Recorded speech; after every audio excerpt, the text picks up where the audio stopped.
Alrighty guys, welcome back to another Dune Awakening video. In today's one, we have some news from the creative director on PvE and PvP and all of the changes coming to the endgame of Dune Awakening in future updates.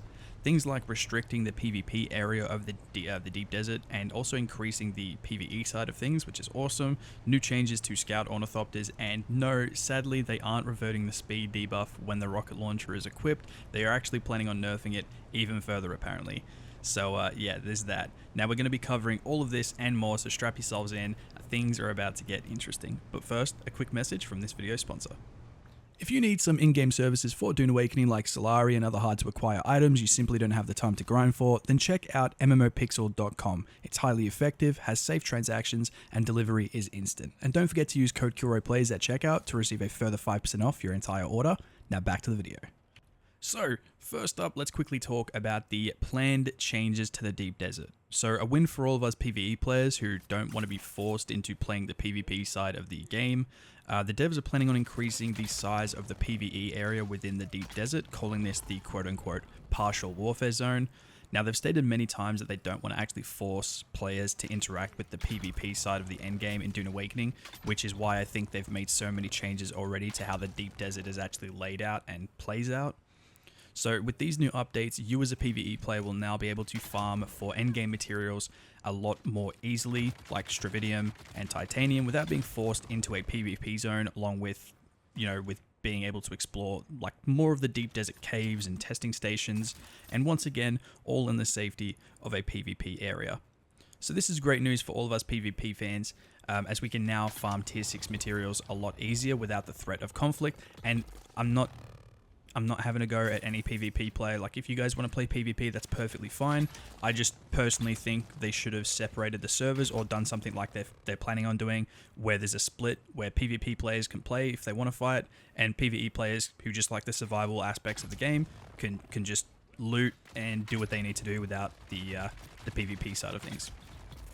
So, whilst we're on the topic of PvP, we have some more changes to the Scout Ornithopter I think most of you guys will be happy about, but again, you'll have to let me know in the comments if you guys do agree with this or if you don't.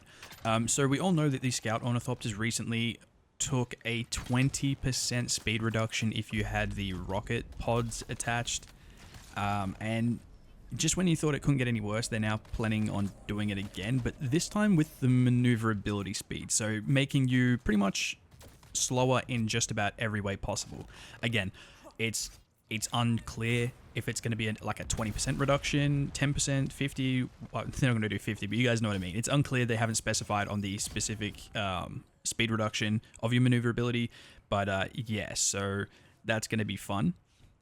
In addition to this, rockets now have increased heat generation as well, meaning you won't be able to spam as many as you could before, which honestly sounds like a great thing. Again, I personally don't play the PvP side of Dune Awakening, but even in the PvE zones, with my rockets attached to my Scout Ornithopter, you could spam like a shitload of rockets before your temp gauge gave up.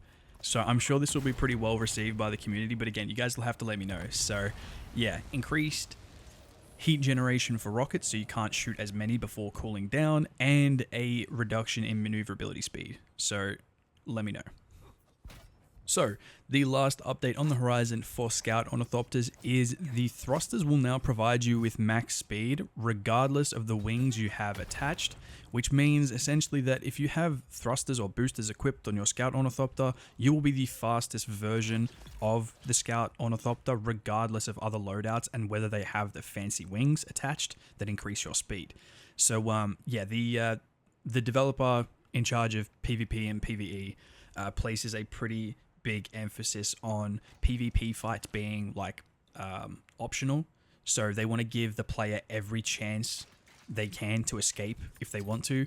So I presume how it worked previously is that if I was chasing you in my Scout Ornithopter and I had missiles attached and the fancy wings, and you just had normal wings and a booster, with my fancy wings I would be just as fast as you with your boosters, making it a lot easier for me with missiles to shoot you down. You can't really get away.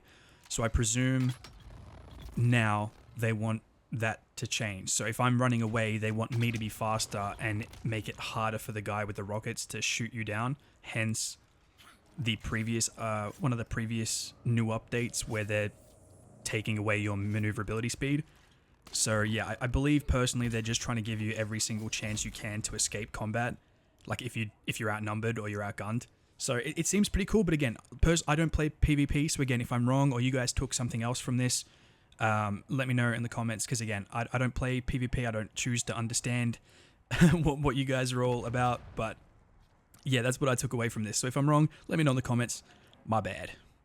Now, finally, whilst we're still on the topic of aircraft, they're going to be introducing a new Tier 5 rocket launcher to help improve the dynamics of vehicle-to-ground combat, and honestly, this is probably going to help all of you PvP players out, especially because, as we all know, Duralinium is used for all Tier 5 weapons and armor, etc.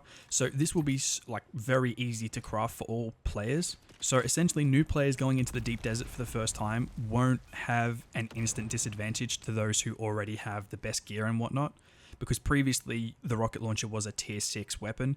So if you were going up against a massive guild with Tier 6 stuff, and you're just in there for the first time, chances are you're going to get messed up. So I kind of think this evens the playing field ever so slightly, which is pretty cool.